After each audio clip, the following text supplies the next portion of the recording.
განვიხილოთ რისთვის გამოიყენება სხვადასხვა პრეპარატები. დღეს განვიხილოთ ბილობილს. ბილობილი გახლავთ ნეირომეტაბოლური სტიმულატორი, შეიცავს გინკობილობას ფოთლების მშრალ ექსტრაქტს. პრეპარატი ძირითადად ენიშნება თხანდაზმულ პაციენტებს, რომლებსაც აქვთ გამოხატული ტვინის სისხლის მიმოქცევის დარღვევები.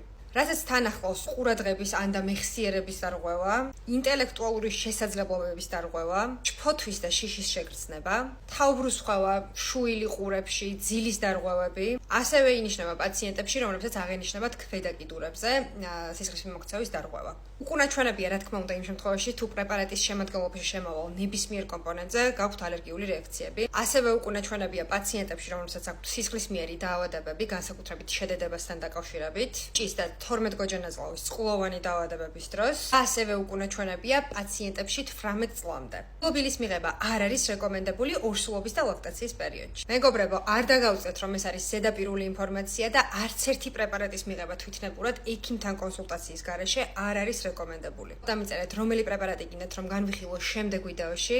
არ დაგავიწყეთ, რომ დამილაიქოთ ვიდეო და აუცილებლად გამომყვეთ. მე დროებით დაგემშვიდობებით.